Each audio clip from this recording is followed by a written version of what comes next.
na ngeen xam ne àddina mii tey ab dëkkuwaay la boo xam ne du dëkkuwaay ndax day mujj di gent rek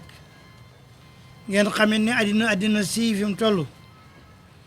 dafa nekk ci jàqare ak tiitaange ak i xat-xat ak ay fitna yoo xam ne yu tar la te la ko waral du dara lu mooy li nga xam ne mooy feebar bi ñu tuddee corona maanaam mbas mi ñu tuddee corona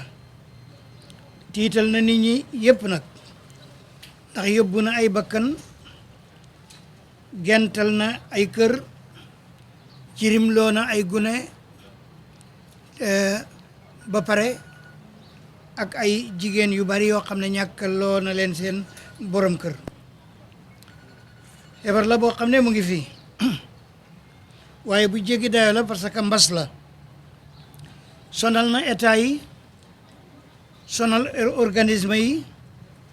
ak ñëpp ñi nga xam ne dañuy daje pour ut jàmm sonn nañu te feebar boobu nag pexe amu ci lu muy dellu ci yàlla rek ndax pexe mu nekk bu fekkoon ay xam-xam la ak i docteur kon fekkoon na mu jóge fi te ma ngi mat at mu nekk fi kenn mënu ci dara gental na ay kër yàq na lu nekk fitna la fitna nag du fitna bu ndaw nag mais fitna bu rëy rëy la amaa nag li nga xam ne dégg ngeen ci fan yi am ku ca wax ci yonent bi sallallahu alayhi wa sallam wax ci fameem wax ci ay baayam ak ndeyam wax la joo xam ne imam yaa ngi koy weddi te di ko ñaawlu di ko delloo yaakaar nañ sax ne njuumte rekk la ndax tegg nañ ca kuy tuuba koy jéggalu ca wax joojale waaye fekk na dañ ko woo jëm ci tuub du tuubal nit ñi waaye tuubal yàlla ndax yonent bi ku ko laal yàlla nga laal ku ko topp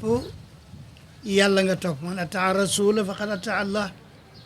wala maa lu usool ne nañ bu yàlla ne ku topp yonent bi yàlla nga topp yow yaa cay déggee ne kon ku mooy yonent bi yàlla nga mooy ama ndaw yi nag suñu ndawi réew imaam yi ñu ngi leen di woo ngeen xam ne yonent bi sallallahu alayhi wa sallam du gën kenn duñ ko gëm-gëmle ak kenn duñ ko nattable ak kenn amul benn mbindeef bu ñuy gëm-gëmle yonent bi ñoom ñëpp moo leen gën ndax moom moo tax yàlla bind kawnu bi yàlla bind doomu aadama yi loolu am na benn waykat bu waxoon ne xalafa zamaanu li yaati yenn bi mislihi xalafa zamaanu la yaati yenn bi mislihi ñu ne ko xañ na sa yeminu ko yaa zamaanu fa kafiri mu ne jamono àddina mas naa géñ ne danaa indi ku mel ni yonent bi sallallahu alayhi wa sallam ñu ne eey jamono demal nga kafaara sa ngéeñ li ndax nekkul dëgg du luy am suñu benn maam wax na suñu benn maamu daara waxoon na ne wa ma xalaqa arrahmanu shay'an li nafsi siwa sayyidil mahbub mahmud wax wal habibu yàlla bindul dara lu mooy seydina muhammad sallallahu alayhi wa sallam la bind pour boppam waaye ci des yëpp moom moo tax yàlla amal leen kon kooku nag amul morom yéemul ak kenn nag amma fitna bi ma junjoon léegi fitna bi kat tar na mooy jàngoro ji mooy feebar bi mooy corona bi yàlla dafa ñu digaloon ne nañ wattandiku fitna ndax fitna bu ñëwee day mel ni ak daay ñax gu wow gi dana lakkaale gu tooy gi fitna bu ñëwee du yem ci ña ko sabab du yem ci ña ko indi dana lakkaale ña ci seen yoon nekkul wattaqu fitnatan laa tusibanna alladina zalamu minkum xaasa ci lan faal kon nag mbokki jullit yi nañu topp ndigal yu baax yi jógee ci ñu baax ñi ndigal yu jub yi jógee ci ñu yoree mbir mi noo ngi ci àddina demaguñu àllaaxira feek noo ngi ci àddina nañu topp ndigalal ñii jiite àddina te yàlla teg ko suñ kanam loolu moo tax ndax ñàkk a def loolu li muy tekki mooy xaru rey sa bopp ñàkk a topp ndigal yi mooy xaru mooy rey sa bopp te yàlla tere woon nañu loolu di ñu wax laa taqtulu anfusakum inna allaha kaana bikum rahima kooku ci saaru jigéen la muy suratu nisa mbokki jullit yi war na ci bépp jullit képp kuy responsable nga wut benn conseiller ku lay conseiller ci wàllu diine su ko defee doo juum rawatina ñëpp ñi jiite ay réew ku ci ne war nga am conseiller ku lay conseiller ci wàllu diine nga ñàkk surax ndax moo lay leeralal yoon bi ngay war a jaar tax na ba noo ngi woo nit ñi ñëpp nañ jëm ci jàmm kuy yëngatu na nga yëngatu ngir jàmm am jàmm bu ñëwee ci la ñëpp xej waaye fitna bu ñëwee aku ay du kenn du xam fu mu yem ña ko sos ak ña ko sabab yëpp doon leen di romb loolu nag bokk na ci jàmm jooju ñu nangu la ñuy dégg ne am na benn vaccin kuy ñëw ñu koy pikiir nit ñi di leen ko ping pour ñu mucc ci feebar bi loolu mooy wootee jëm ci jàmm loolu nañ ko nangu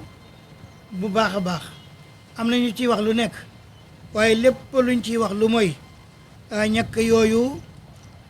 bu ko yàlla dogalee day musal doomu aadama ci mbas mi nga xam ne moo lëmbee àddina bi yépp nag amul kenn kuy mucc lu mooy ku yàlla musal waaye ku nangu itam jaar ci kilifa yi la ñu rëdd moo tax alquran di ñu wax naan laa taqtulu anfusakum inna allaha kaana bikum rahima loolu mu ngi ci nisaa ba te saaru jigéen bu leen rey seen bopp yéen nit ndax yàlla ku leen yërëm la moo tax bëggul ngeen di xaru bokk na ci xaru nag mooy ñàkk nangu vaccin yi wala ñàkk jaar ci fii ñi jiite réew mi ak àddina si rëdd feeg noonu ci àddina dem guñu àllaaxira ñi jiite àddina feeg ñu ñuy woo ci sunu njëriñ nan ko xam te topp ko peuple bi nag muy nit ñi ñoom ñëpp nag dama ne nan dellu ci gëm yàlla xam ne yàlla rek moo fi nekk ku dul yàlla lu dul yàlla amut yàlla mooy rey mooy dekkal mooy aar doomu aadama moo koy musal ku mbir mi dal itam yàlla mooy ki la ko teg mooy kenn tegul la ko amma wàllaateeg mu ko jegee mu contaminisé ma nangam ak ki nangam yonent bi sallallahu alayhi wa sallam daf ñoo joxal benn darsu bu am solo génn gëlëm gu ràmm ñu koy diw goudron di ko ber mu ñëw ne waaw borom gëlëm yi gëlëm gi lu tax ngeen ber ko mu ne day wàlla ñeneen ñi ndax dafa ràmm yonent bi ne waaw moom nag ku ko wàlla déggal jox moom ku ko wàlla kon nag bul ragal ku la wàlla ragalal yàlla rek ndax mooy wàllaate moo koy indi kon ku yàlla musal da nga mucc yal nañu musal nañ gëm yàlla te jaamu ko nañ dellu ci yàlla nañ taqoo organisation nañu dal nañu ànd ak jàmm xale yi nañu dal mag ñi nañu dal jigéen ñi nañu dal góor ñi nañu dal nañu rafet ay jikko bu ñu yàqalante bu ñu tooñante bu ñu xuloo bu ñu xeex yàlla waxoon na yonent bi sallallahu alayhi wa sallam di ko tagg ne ko yow yaa rafet jikko wa innaka la ala xuluqin azim ndaxam doomi diw ak diw la baayam baax na maamam baax na ñu ngi leen di tagg waaye tëggeewu ko loola ne yaa baaxi baay wala yaa baaxi maam daf ne yow muhammad alayhi salaatu wasalaam yaa rafet jikko wa innaka la ala xuluqin azim kon loolu mooy li nga xam ne imam yi bëggoon nañ ko préciser ci mbir yooyu kon boo seetee li nga xam ne moom lañ tënk tey mooy li nga xam ne mooy mbas mi bu loolu jeexee li nga xam ne mooy yonent bi sallallahu alayhi wasallam wax ci ñuy wax ci moom te yellut ci loolu dañ koy weddi leneen li mooy peuple bi nañ taqoo dal ak dégg ak topp kon nag loolu mooy li nga xam ne bëggoon nañ ko préciser Le bureau exécutif des imams et oulémas du Sénégal se réunit cet après-midi sous l'égide de son président El Hadj Imam Moustapha Gueye pour se prononcer sur l'actualité. Le premier point concerne la campagne nationale de vaccination contre la pandémie du Covid-19. Une pandémie qui aujourd'hui déstabilise le monde entier, qui a fait beaucoup de victimes à travers le monde. Une pandémie qui a bouleversé toute l'économie mondiale. Raison pour laquelle une campagne nationale de vaccination a été lancée par l'État du Sénégal. Une campagne qui va démarrer mardi prochain, Inch'Allah, sur toute l'étendue du territoire national. Et sur ce, l'Association nationale des imams et oulémas exhorte toute la population à aller se faire vacciner, et très massivement même, pour se préserver, n'est-ce pas, de cette maladie qui est le coronavirus. Un acte non seulement de civisme et de citoyenneté, mais aussi recommandé par la religion musulmane. Car le fait de se vacciner ou le fait de ne pas se vacciner est synonyme de suicide. Et l'imam l'a dit tout de suite, et le suicide est formellement interdit par l'islam. Dans le Coran, Allah subhanahu wa ta'ala nous dit وَلَا تَقْتُلُوا أَنفُسَكُمْ إِنَّ اللَّهَ كَانَ بِكُمْ رَحِيمًا. Ne vous suicidez pas, ne sacrifiez pas votre vie. Et le fait de ne pas se vacciner en pleine période de pandémie est synonyme de suicide. Le vaccin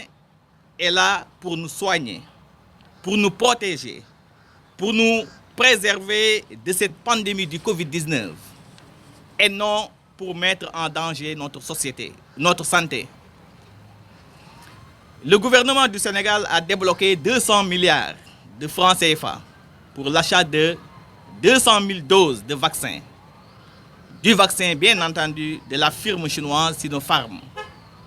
Rien que pour protéger sa population et la préserver de cette pandémie du Covid-19. Soyez rassurés, n'ayez aucun doute, aucune crainte, aucun soupçon sur la fiabilité, n'est-ce pas, de ce vaccin,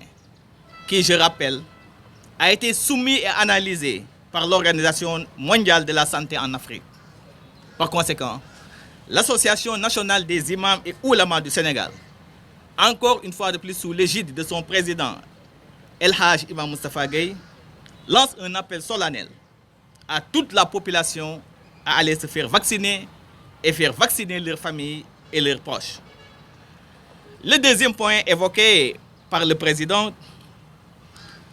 l'association condamne fermement les propos jugés blasphématoires faits à l'endroit des parents du prophète Mohammed alayhi salatu wassalam et qui circulent ces jours-ci à travers les réseaux sociaux. Nous devons savoir, nous les musulmans, que le prophète Mohammed alayhi salam est notre modèle de référence. Allah subhanahu wa ta'ala a fait son éloge dans le Saint-Coran. Wa innaka la'ala khuluqin azim. Toi, Mohammed alayhi salam, tu es certes d'une moralité éminente. Donc, quelqu'un dont Allah subhanahu wa ta'ala a fait son éloge, personne au monde ne peut ternir son image de marque ou l'image de marque de ses parents. Donc, c'est une obligation pour tout musulman d'aimer le prophète Mohammed alayhi salam, de lui obéir et surtout encore de respecter et d'honorer, n'est-ce pas, ses parents et sa famille. Et de ne jamais ternir des propos déplacés en son endroit ou à l'endroit même de sa famille ou de ses proches. L'Association nationale des imams et oulémas du Sénégal conclut sa déclaration par un appel à toute la population à œuvrer davantage pour la paix et la stabilité du pays et à éviter les offenses, les harcèlements, les intimidations, les menaces, les propos injurieux et diffamatoires notés surtout dans les réseaux sociaux. L'islam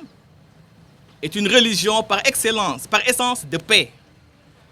C'est une religion par essence de paix, de tolérance et de dialogue. Une religion qui condamne la violence sur toutes ses formes et d'où qu'elle vienne.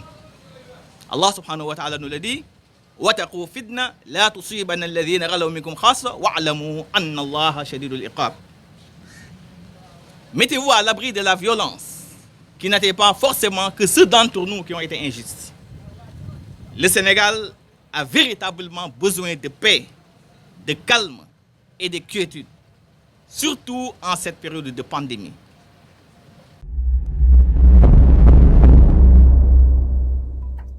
cheetetetet mais yow sawaay yow fu ñu la fekk yaa ngi ci kanamu ordinateur bi wala sa kanamu tablette ba sa téléphone portable lu xew mais damay lire ay information waaw xoolal boo bëgg am ay information yu leer nañ et en temps réel duggal ci www.senegal7.com ay information yu wóor man de maa ngi application Sénégal 7 lépp lu xew dama koy jot ci sama téléphone ci tàng bi te nag application Sénégal 7 am ko yomb na da ngay dugg ci Play Store wala Apple Store nga télécharge ko rek xam li xew ci réew mi ak la xew ci bitim réew te nag dara du la ci umpu. Vous voulez des informations en temps réel? Cliquez sur www.senegal7.com. Sénégal 7, le roi de l'information en temps réel.